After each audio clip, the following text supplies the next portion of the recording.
o Alerta Geral. Bate-papo político com os jornalistas Luzenor de Oliveira e Beto Almeida. As notícias da área política que nascem em Brasília e têm repercussão aqui no Ceará. A equipe de transição do presidente eleito Luiz Inácio Lula da Silva conseguiu, na noite dessa quarta-feira, a primeira vitória na mobilização política para garantir dinheiro destinado ao pagamento do Bolsa Família e a outras despesas no orçamento da União de 2023. O Senado aprovou em 2 turnos a PEC da transição, que abre espaços no orçamento para despesas que podem chegar a 200 bilhões de reais. As informações agora com o repórter Carlos Alberto. Com 64 votos favoráveis e 16 contra, o Senado Federal aprovou na noite dessa quarta-feira a PEC da transição, que destina 145 bilhões no orçamento da União de 2023 para o pagamento do Auxílio Brasil. As despesas a serem cobertas com esses recursos ficam fora do teto de gastos do orçamento, bem como outros 23 bilhões para custeio de investimentos. Ao ser aprovada em 2 turnos, a proposta de emenda à Constituição será votada também em 2 turnos pela Câmara Federal. Dos 3 senadores do Ceará, Eduardo Girão, do Podemos, aliado ao presidente Bolsonaro, se opôs ao texto da PEC, enquanto Júlio Ventura, que exerce o mandato como suplente de Cid Gomes, e Tasso Gereissati avalizaram as mudanças na legislação para permitir as despesas com programas sociais do governo Lula. Integrantes da base parlamentar do presidente Bolsonaro tentarão na Câmara limitar o valor do texto a 52 bilhões, suficiente apenas para pagar o auxílio de R$ 600. O grupo de senadores e deputados federais ligados ao presidente eleito trabalham para neutralizar movimentos que mudem o texto originário do Senado. Se houver qualquer alteração na proposta durante a votação na Câmara, o texto volta ao Senado, gerando atrasos com impactos na votação da proposta orçamentária de 2023, que precisa ser aprovada antes do recesso parlamentar. Com informações dos bastidores políticos, Carlos Alberto. O Senado tem 81 parlamentares. Dos senadores presentes ao plenário, pelo menos 64 votaram a favor desse texto da proposta de emenda à Constituição, elaborado em sintonia entre os integrantes da equipe de transição do governo do presidente eleito Luiz Inácio Lula da Silva e líderes na Câmara Federal e no Senado. Dos senadores presentes, 64 votaram a favor desse texto e 16 disseram não.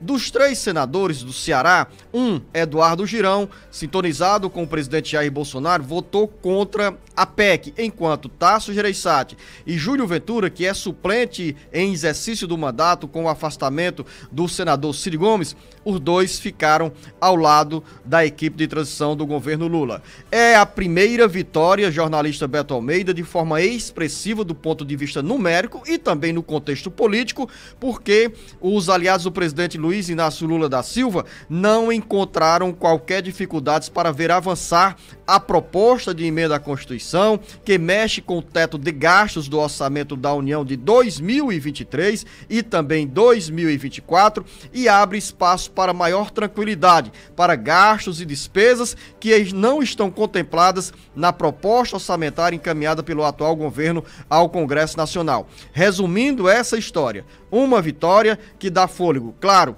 considerar que é uma vitória ainda parcial, porque a PEC precisa passar por 2 turnos de votação na Câmara dos Deputados. Mas pelos cenários políticos, pelos bastidores políticos, a tendência é que essa vitória seja consolidada também na Câmara Federal. Jornalista Beto Almeida, bom dia. Beto Almeida. A análise política com credibilidade e isenção. Bom dia, Luciano. Bom dia aos nossos ouvintes. Bom, o futuro governo precisava de no mínimo 49 votos no Senado para ter essa PEC aprovada. Calculava ter aí, Luciano, de 54 a 60 votos, ficou com 64 a 16 no primeiro turno, 64 a 13 no segundo turno. Então, de fato, foi uma tranquilidade para o governo aprovar a PEC do fura-teto nos 2 turnos no Senado. A questão é que muitos outros, vamos dizer assim, penduricalhos foram acrescidos à proposta, que supera hoje os 200 bilhões de reais dados para gastar durante os próximos 2 anos do futuro governo Lula. Vamos à matemática. Desse total, Beto Almeida, 145 bilhões de reais serão destinados ao Bolsa Família de R$600 e também aquele valor a ser pago de R$150 por cada filho, cada criança de 6 anos de idade dos beneficiários do Bolsa Família. E o restante da grana vai para onde? De onde vem esse dinheiro? Que talvez tenha também na agenda o programa Farmácia Popular e outras ações no âmbito da administração federal. Vai ter o Farmácia Popular, vai ter o programa Casa Amarela, que é de habitação, vai ter, Luzenor, a questão para discutir... Você fala Casa Verde e Amarela... Que é a futura... Que volta a ser Minha Casa, Minha Vida, exatamente. Como o atual Auxílio Brasil vai passar a se chamar Bolsa Família. Vai ter também dinheiro para discutir a questão da concessão do salário acima da inflação e dinheiro também para o programa Mais Farmácia, entre outros projetos que incluem, inclusive, investimento, aqueles programas de infraestrutura do governo que o governo considera prioritários e que ele precisa de verba na argumentação para poder tocar essas obras, pelo menos nesses próximos 2 anos. O senador Tasso Gereissati chegou a apresentar uma proposta de emenda à Constituição, sugerindo que ao invés de 145, 150 bilhões de reais, essas despesas fora do teto dos gastos ficassem no máximo 80 bilhões de reais. Tasso não avançou com essa proposta e foi um dos votos favoráveis à PEC da equipe de transição. O que é que significa isso, jornalista Beto Almeida? O senador Tasso Gereissati refletiu, parou para pensar e achou que esse era o melhor caminho, ou ainda pensa que mesmo com a votação desse volume mais elevado de recursos, nós poderemos ter problemas, dificuldades fiscais e financeiras no exercício de 2023? Ele continua pensando assim, Luciano. Ele foi voto vencido, fez essa argumentação ontem durante a votação no Senado, deixou claro que não estava sendo contra o projeto de destinar recursos para programas sociais do governo federal, mas diz o seguinte, que com esse teto dado de limite para gastar além, né, do chamado teto fiscal, da lei de responsabilidade fiscal, ele diz o seguinte, que em 2 anos ele calcula que nós vamos ter problemas em relação à questão da inflação, de preços altos, que vai afetar investimentos, afetando investimentos, esses investimentos deixam de gerar empregos e por sua vez começa aquele chamado ciclo vicioso. Esse é o entendimento do senador Tasso Gereissati. Ele acha que isso vai reverter, que num primeiro momento vai resolver uma situação que é garantir recursos dos programas sociais para as famílias mais carentes, mais pobres, mas que no momento seguinte virá o reflexo disso na economia. E isso, claro, com o aumento da inflação, de juros, redução de investimentos. Sem investimentos as empresas não crescem, não crescendo não tem emprego e aí vem aquele famoso ciclo vicioso. Ainda assim, foi voto vencido e votou favorável nos 2 turnos da matéria no Senado. E aí ele falou o seguinte, olha, é o que tem. A gente vê essa avaliação, infelizmente não tem eco aqui dentro do Senado. O que ocorre aqui, Luciano? A gente falou que era no começo 168 bilhões, que tinham cortado 30 bilhões, depois vieram aqueles 23,4 bilhões para cotas extras dentro do orçamento que o Lula vai ter disponível e mais 24 bilhões, quase 25 bilhões na realidade, 24,6 bilhões em cotas do PIS/PASEP. Essa foi a surpresinha final na versão aprovada pelo Senado. A gente sabe de quem é o PIS/PASEP, não sabe, Zenô? PIS/PASEP é do trabalhador.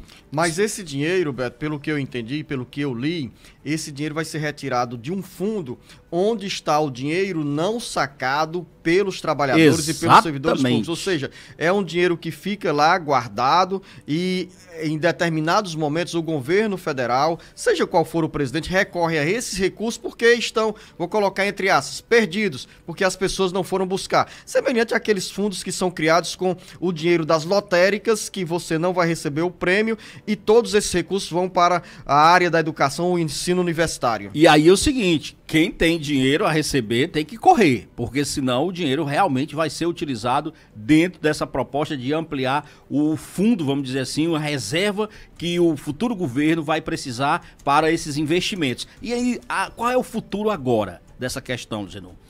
Primeiro, vai para a Câmara, porque vai precisar passar por 2 reformas. Lá, o governo vai encontrar uma resistência maior. Não vai ser essa tranquilidade do Senado. Não estou querendo dizer que a pauta lá não vai ser aprovada. Eu até acredito que vai.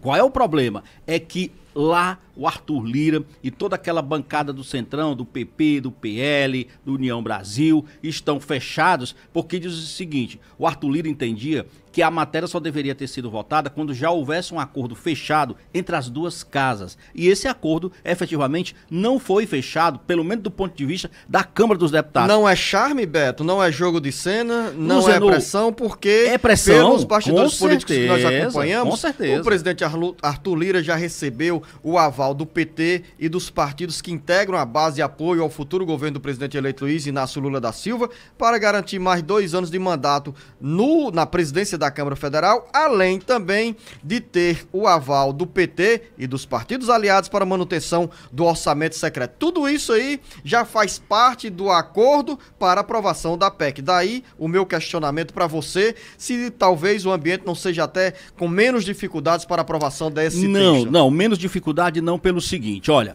o que tem também em paralelo a essa questão, que a gente ainda vai tratar disso, é que, por exemplo, a falta de entendimento ainda em relação, Zenu, como é que fica a questão do orçamento secreto. O Arthur Lira e os demais partidos que hoje fazem o bloco de oposição veem dedo da equipe do presidente Lula e do próprio presidente Lula em chegar ao Supremo Tribunal Federal e pedir para que colocasse em votação a constitucionalidade ou não desse veto. O que aconteceu? O previsível. A Câmara vai para a votação na semana que vem e não sabe qual será o entendimento do Supremo Tribunal Federal em relação ao orçamento secreto. Então, os deputados querem ter a garantia de que o orçamento secreto vai ser encontrada uma solução e que, principalmente, eles não correm esse risco de perder. Olha só, lá o governo vai precisar de 308 votos, tá certo?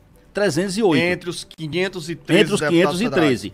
Mas, pelo menos do governo, só tem mesmo atualmente na base do futuro governo petista 280 deputados. Então ele vai precisar de pelo menos mais 28 votos. É claro que não vai querer só isso. Ele vai querer ter uma margem de segurança maior para garantir essa votação. E tudo isso vai estar ligado, Luciano, a essas articulações que estão sendo literalmente travadas nos bastidores em função do orçamento secreto. Orçamento secreto que está a gente vai voltar a falar sobre isso. Tribunal Federal e daqui a pouco a gente volta a falar sobre esse assunto. Em 1 minuto. O Ceará, Brasil e mundo ligados no jornal Alerta Geral. Alerta Geral.